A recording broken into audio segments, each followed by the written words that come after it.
Jazzcast Pros. Today's episode is for the woman who is single. She's not married. She's not in a relationship. She doesn't live with somebody else. And she recently found herself as an empty nester.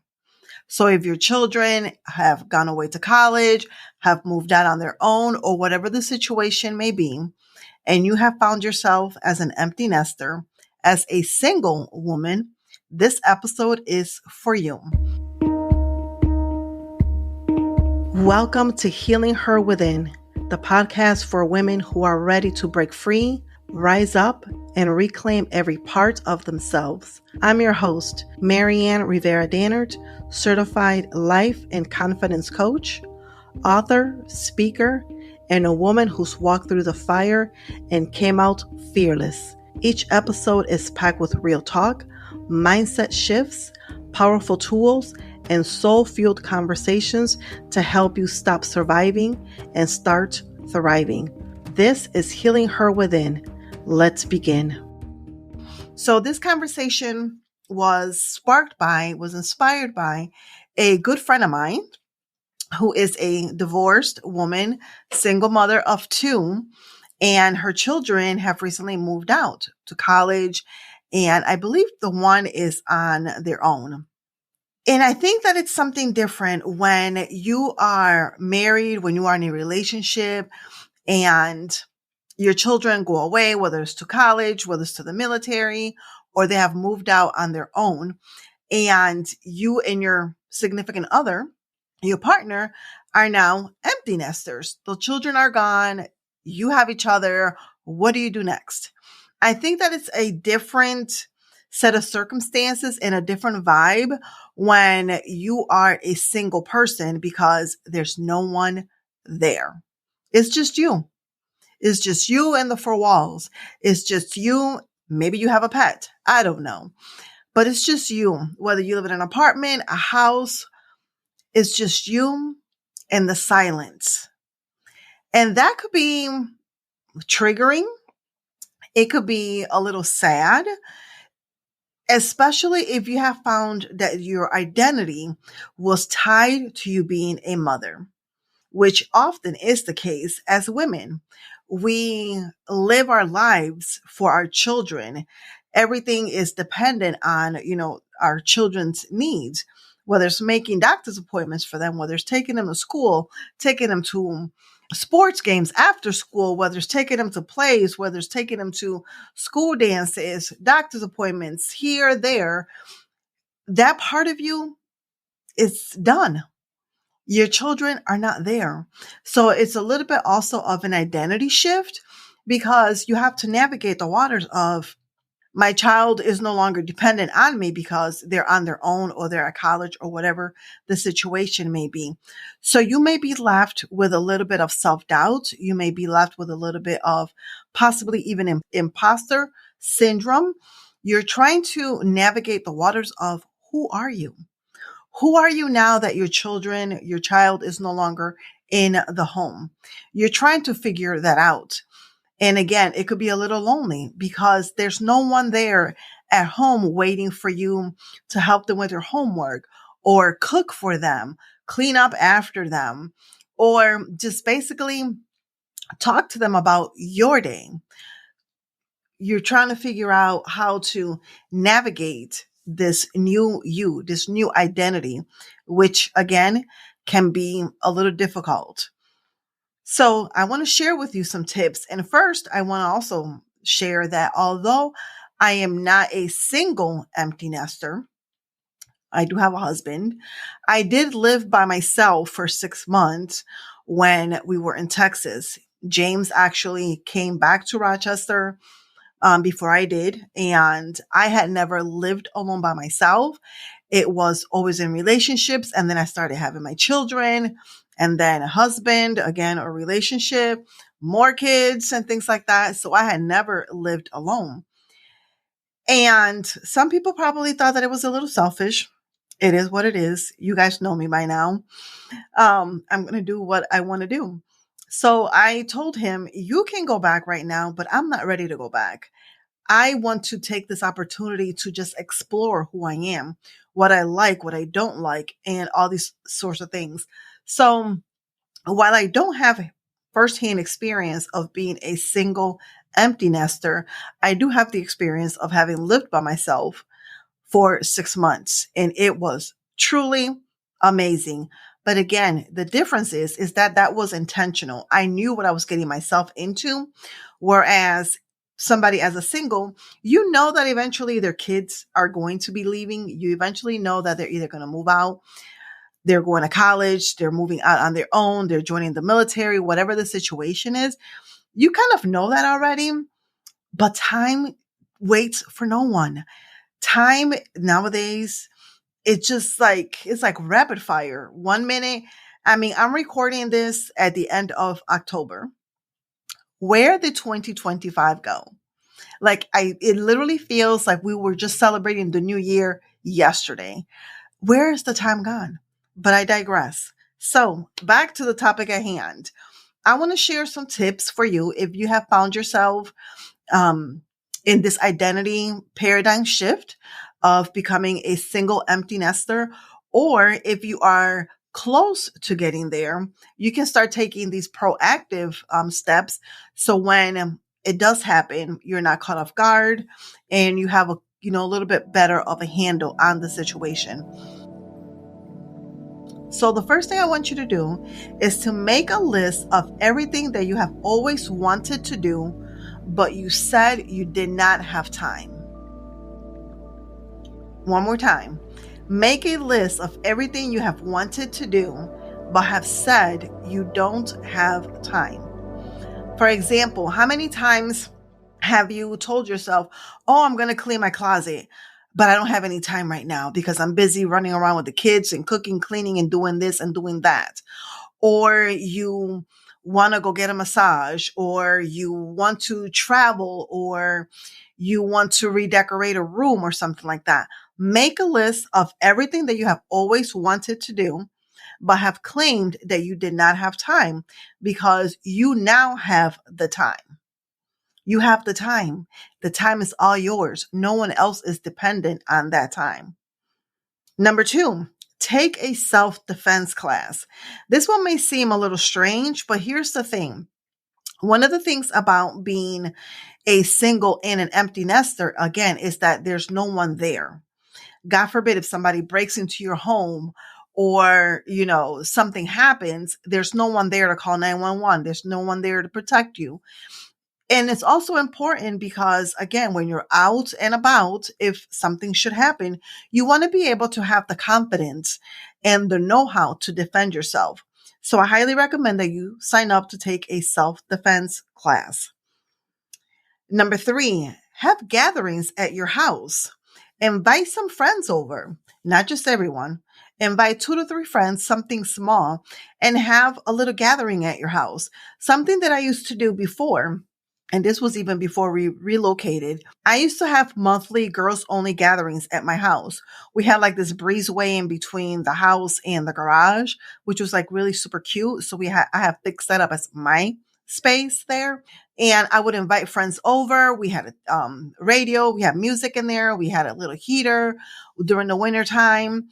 And I could fit probably, I think it was maybe up to 10 people there. Sometimes it was just me and one other person that would come. But have gatherings at your house. You can have like a wine tasting event. You can provide the wine, or actually, no, have your friends provide the wine, and you can provide the fruits, the charcuterie board, and things like that. Now that winter is coming, you can have a Christmas cookie exchange. Have your friends, come with a dozen of their favorite Christmas cookies. They can either bake them, they can buy them at the store. The point is to just get together. So it doesn't matter how the cookies get there, as long as somebody's bringing cookies. You can have a dip, your favorite dip night, whether it's, nacho, or whether it's chicken wing dip or mozzarella and pesto, whatever, 3 bean dip, or whatever kind of dip you like. Again, have everybody bring their favorite kind of dips.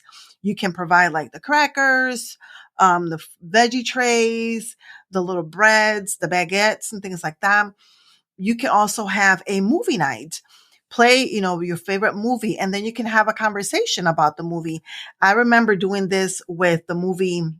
It wasn't Eat, Pray, Love. It was one of the Sex and the City movies. And then we talked about like, okay, which character do you resonate more with? Samantha, Carrie, Miranda, or Charlotte, and why? And it was a great conversation. So have gatherings with friends at your house. You could do this once a month, once a quarter, and things like that. And again, it could be just you and one other friend. It could be up to 5 people, whatever you're comfortable with. Always invite more, because probably around half will end up saying yes that they can come. And then probably half of that will be the ones that actually show up. So invite more than you think. Number 4, evaluate and review your important documents. Again, your situation has shifted, whether you're divorced or your husband, spouse, wife has passed away, whether you have shifted jobs. Again, now your children are out of the house. So evaluate your important documents, such as a will, if you have a living will, if you have a health proxy, things like that. That's what I'm talking about. Make sure that you evaluate insurances. Make sure that you evaluate these documents and ensure that you have the correct beneficiaries, that you have the correct contact information, whether it's addresses, phone numbers, and things like that. Review your 401k plan. Or 403B if you are in the nonprofit world, making sure that you are making the right contributions and the maximums and things like that. Review all of that. And it's important, again, because your situation has changed. And then also, depending on what your children are doing, that situation has changed. So you want to make sure that everyone is still properly protected, and that you are also protected, and you are protected correctly, and that you're not just wasting money. So evaluate your documents. The next one, every night before you go to sleep or during your wind down time, it doesn't have to be exactly before you go to bed, before your wind down time, write down 3 to 5 things that you're grateful for. Gratitude is one of the biggest ways to just show source, God, the universe, your higher power, that you are grateful for what you have. It could be something as small as you woke up today. You took a walk outside. No one left dirty dishes in the sink. There's no dirty socks to pick up from the floor. Whatever it is, no matter how small or how big, make a list every night at the end of your day of 3 to 5 things that you are grateful for. This will also keep your spirits up. It'll keep you uplifted and in a positive mindset. And then the next one is update your look and possibly even get a makeover. Stores like Ulta, MAC, Sephora, they will either do free makeovers for you, or you may have to pay maybe like a minimal fee or something like that. Or if you have a Mary Kay lady near you, connect with her and get a makeover. Get your hair done. Get a new style. If it's been at least 3-5 years since you have updated your look, it's time for a new look. It's time for a makeover. And again, you don't have to be having your makeup done, like you're going to go walk the runway, but a little bit of eyeshadow, a little bit of blush, a new lipstick or something like that. Again, it just builds a little bit of confidence. It'll have you walking, a little straighter with your head held high, and boost your self-esteem just a little bit, because you're going to be seeing a different side of you. And again, update your look depending on where you are. Wintertime is just about here. So invest in your colors. I can't remember where I saw the information from, but I know that you can Google it, that you can find out, like, based on your eye color, your skin color, your undertones, like what colors look really nice on you, what colors accentuate you, and what colors you should stay away from. Do some research on that and get an outfit that will enhance your figure, that it'll make your best assets, stand out and things like that. Because again, the point is to just do something different, number one. And then number two, to take a little bit of, care of yourself and Boost your self-esteem, boost a little confidence, because again, your identity has shifted. You have gone from taking care of your children from the moment you found out that you were pregnant. You carry them inside of you for 7 or 9 months, depending on if you had a full term birth or whatever. You raised your children. You saw them taking their first steps. You saw them learning how to walk, how to use the potty, their first words, shifting from bottle or breastfeeding to solid foods and so forth. Go to Head Start, go to kindergarten, first grade, second grade, their first tooth falling out, graduating from high school. And now they're in college, they're in the military, they have left and moved out with either friends or possibly their own partner. And not that they don't need you, because they will always need you. As a mother of a 32-year-old, a 27-year-old, and a 23-year-old, they will always need you. But the dynamics have shifted. And again, you're trying to figure out your new norm. Another thing that you can also do is, especially if you work outside of the home, if you have like a traditional 9 to 5, if you have some friends at work, at least once a week or every other week, go out for happy hour. You don't have to drink. You can get a mocktail. You can sip on some ginger ale, drink some water, something like that. But just be intentional. Get out of the house. Again, it doesn't have to be every single week. It could be once a week, every other week. But just be intentional. Get out of the house. Is there a hobby that you have always wanted to learn how to do? Something that, whether it's, joining a gym, or you wanted to learn pottery or yoga, or you wanted to learn belly dancing or Tai Chi or whatever it is, you wanted to learn calligraphy or a foreign language. Just get out of the house. And it's okay to just, grab a warm blanket and just veg out on the couch watching Netflix once in a while, but that should not be the norm. You are living in a new norm that many people are probably envious of. Yes, you heard that correctly. You are living in a new norm that many people are probably envious of, because again, you don't have to worry about how many people, cooking for, if somebody's going to like what you're cooking. You are cooking for yourself. You are cooking for yourself. If you are, washing dishes, there's no one that's going to come after you and put more dirty dishes in the sink. You're not going to be finding dirty laundry on the floor or under the bed and things like that. Many people crave for that opportunity. But here's the thing. Oftentimes we want what we can't have, or we're not just ready for it at that moment. It's not our time just yet. But just learn to embrace it. It's important that you shift your mindset, that you learn who the new you is, figure out what you like, what you don't like, because again, you were once, especially if you were in a relationship before, you were either married or something happened to your spouse, whatever the situation is, you are no longer with that person. So that identity shift was there. And then you just became a parent by yourself, single parent. And now your children are gone. So once again, your identity has shifted. Who are you? Who are you? You probably had dreams and desires and goals before you got into the relationship, before you had children. Tap into that. Tap into the desires of your heart, the deepest desires, the things that you once upon a time dreamt about.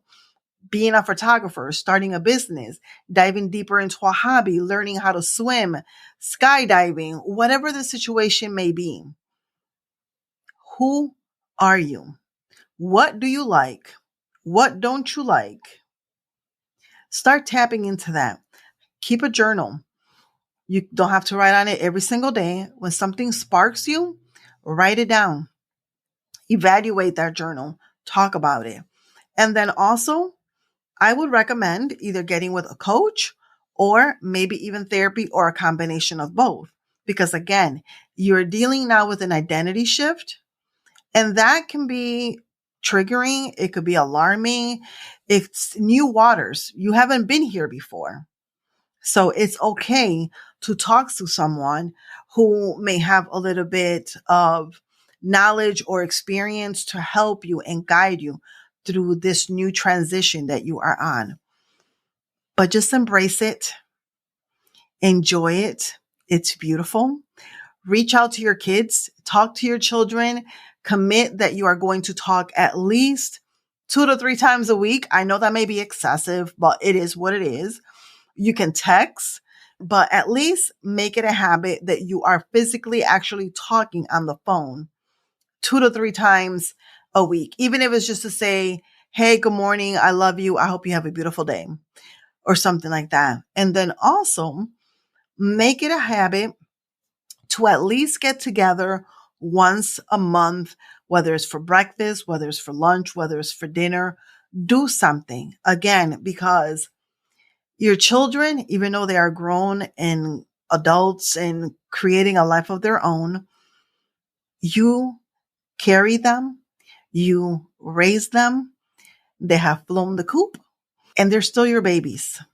No matter how old they are, no matter why they moved out of the house, whether it's marriage, military, college, or just decided to just move away on their own, they're still your babies. They will always need you. But it's time for you to reframe your mindset, to step into the new you and embrace her unapologetically and boldly. Don't forget, get that makeover, get that new outfit, figure out what you like, get a new scent, a new perfume, light some candles in your house, have a dance party, move the energy through your body. And do not, I beg of you, do not isolate yourself. Don't do this alone. There are other people out there who may be trying to navigate the same situation that you're on. And there are meetup groups out there. You can look on Eventbrite for events that may be geared towards, singles and things like that. Get out there and meet people. I really hope that this episode was of benefit to you, especially to my friend. If you're listening, I know that she will let me know. And if there is a specific topic that you would like for me to talk about and dive a little deeper in, please feel free to shoot me an email to Maryann at MaryanRivera-Dannert.com and let me know. Stay fearless, stay fabulous. Remember that you are a priority and you matter. And don't forget to leave me a 5-star review and share this episode with a friend or two who has recently found herself being a single empty nester. Until next time.